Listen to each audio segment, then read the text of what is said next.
It's a little hard to believe for me that I have had the true joy and pleasure of working with middle schoolers in some capacity for the last 12 years now. In some way, both as a pastor and a youth director and a coach or an academic tutor, after school help.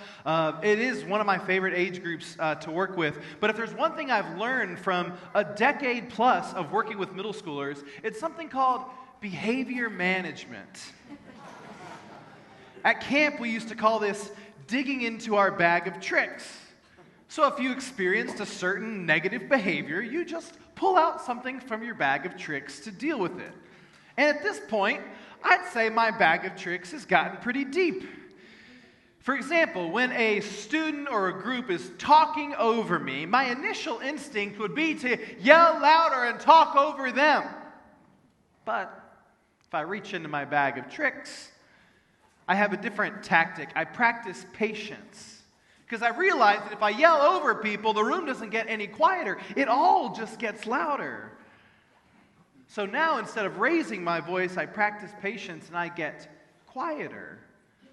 And I quietly affirm people around me who are actually sitting quietly, and I actually give the instructions not in a louder voice, but in a quieter voice, so only those who are quiet can hear me. But practicing patience isn't always the thing I pull out in the bag of tricks. For some behaviors, you might need to reach a little deeper, and I pull out something called goal setting. It goes like this. Let's see if we can make it 15 minutes without another interruption. Or this one, which I may or may not have had to use on our last confirmation retreat. Dinner is in an hour. Let's see if we can make it an hour without using your cell phone. But of course, there are moments when even goal setting doesn't work. And for certain behaviors, you got to reach down to the very bottom of my bag of tricks, and there at the bottom, I find this phrase. Okay, I'm going to come sit next to you now. Because nothing shuts down negative behavior quite like the presence of an authority figure sitting right next to you. And if you're a parent, if you're a teacher, I know you have a bag of tricks. Your bag of tricks is probably deeper than mine. None of this is new to you. But I have found these 3 practices to be extremely helpful. Patience, goal setting, and presence. And by this point in our biblical story, I probably don't have to recap for you any longer the negative behaviors of the people of Israel that we've been talking about for the last couple of months in here. We've spent months talking about the ways the people and the king and the leaders of Israel have consistently turned away from God. And so by the time we get to the prophet Jeremiah, the people are in it deep. And it goes beyond simply unjust economic practices and the child sacrifice and the idol worship by this point. By the time Jeremiah is writing, Jerusalem is under attack, under siege from the Babylonians. Jeremiah is writing from prison. There is hunger, there is starvation in the land. In other words, by this point, total chaos has broken out in the classroom, and we are in need of some serious behavior management. But where is the teacher? In Israel's darkest moment, no one is sure where God is or what God is doing. But we know. In the middle of the crisis, what is God doing but reaching into a bag of tricks of behavior management? First, God practices patience with the people. God doesn't immediately raise a loud voice of condemnation. God does send prophets to urge people to return to God. But God also waits. God doesn't act right away and intervene. In fact, many would probably say God waits too long. And the first phrase that God uses here from the prophet Jeremiah is, "The days are surely coming." Not now. Now everything is in total chaos, disaster mode. But the days are coming, says this calm, quiet voice in the midst of the loudness. And maybe in this scenario, practicing patience in the chaos might just be the thing that helps to manage this disruptive behavior of the people. And second, God practices goal setting. And we already know what God's goals are here: for the people to practice justice and righteousness. Almost like God is saying, let's see if we can make it another 15 minutes without hurting our neighbor. Let's see if this generation can follow me without returning to idols. And the promise of God that God even makes to the people right here is in the form of a goal.